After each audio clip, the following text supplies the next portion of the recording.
Hi, I'm Sarah from The Upcoming. An absolute pleasure to be with you here at the premiere of Gangs of London Season 3. Tell us, what can viewers expect coming into this third instalment? I hope that viewers will expect all the things that they love about Gangs of London, like exciting, propulsive storylines, lots of kind of exciting action, conflict, betrayal, murder, high stakes, and anyone can fall this year. And I believe you've come on for just this third season. So what is it like picking up the baton from other writers? I guess you perhaps need to keep in the tone and style of what's gone before, but you also want to put your own stamp on it. Well, it's exactly what it is because, I was really lucky because very rarely you asked to come on a show that you're a huge fan of. And I was a huge Gangs of London fan. So it was kind of like an honour. And there was a bit of trepidation. And what I really wanted to do was kind of have Gangs of London go back to its kind of original DNA, to have a central propulsive story, to bring all the family units back together, but also hopefully bring something of myself and all the editorial team, so the stories feel fresh with new twists and turns and all that. But I hope the people who tune in who love Gangs of London it'll feel familiar, but fresh and exciting too. What do you think it is that has really captured people's attention about this show? It feels like it has this really kind of unique visual style, and it has the very visceral violence, but also there's this moral ambiguity and complexity of the characters, which I think kind of balances that too. So what was the allure for you?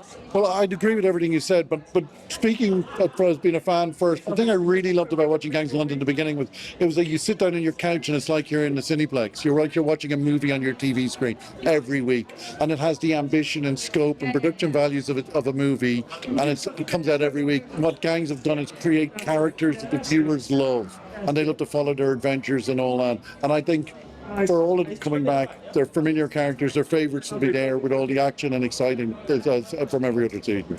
It's also known for its twists and turns. Feel like you can never really trust who's the good guy, who's the villain. Maybe none of them are the good guy, really.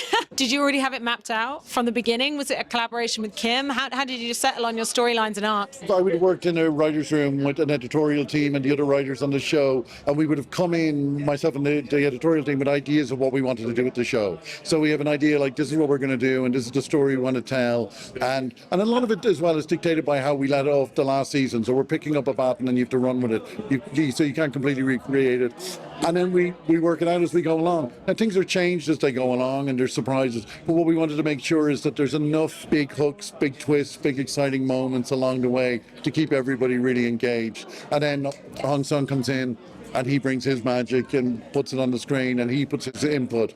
But to be honest, in the beginning, we had a really clear idea of the kind of story we wanted to tell. So it was exciting doing that and delivering on that. There are some pretty mad deaths. There are some pretty mad stunts. How do you even go about writing those things? Do you have quite like a lot of these visuals in your mind? Is that something that does have to kind of come into being through the making of the series? Well, there is things in it, I suppose.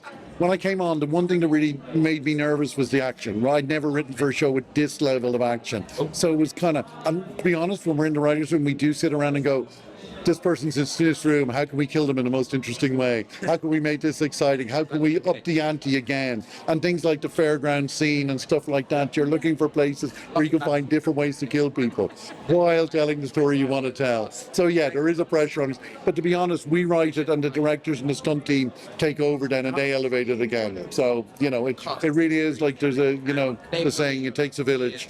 There's a lot of people put a lot of work into Gangs of London, from like Sky execs to everybody on the crew, everybody in the cast, and hopefully people like the culmination of all that work. Is there a particular moment or scene or death that you're particularly proud of, or when you watch it back now, it's most exciting for viewers to see? Well, there's a few. There's a few scenes from an episode I didn't write, which I find it is easier.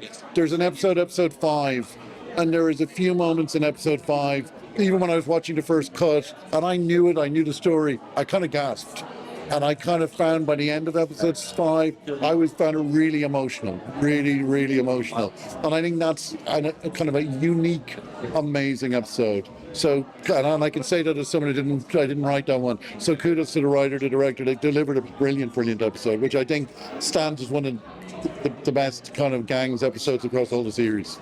And what an incredible array of actors from Chopin, I mean, Joe Cole, and of course the director Kim. What was it like seeing this team of people bring your words to life? When you get a cast like that, you're really in safe hands. And you know, the truth is they make you look good. Like I write stuff and then they go and perform it and they make me look like a better writer. So and like also some of the guest actors that came in, like there's Phil Daniels as a guest, Jenna McIntyre as a guest. Like writing for actors like that all the time, the quality of our regular cast, the quality of our guests, it's an honor and a treat. And what do you hope people will take away from watching the show? I guess it's kind of a whirlwind, on your edge of your seat kind of show. But like we say, there's a lot to get into in terms of the characters and the moral complexity and the emotional undercurrents too. Yeah, like I hope at the end of it, like first of all, I hope they're entertained. That's the most important thing for me. I hope they feel we have honoured the tradition of Gangs of London, and so they're coming back and they're getting what they want. But I think what we tried to do in this season, like it is anyone can fall, but it's also there's a speech by one of the characters at the end where it goes, nobody wins. You know, and I think there's a sense that most of the family units, a lot of the characters pay a very dear price for being involved in this world.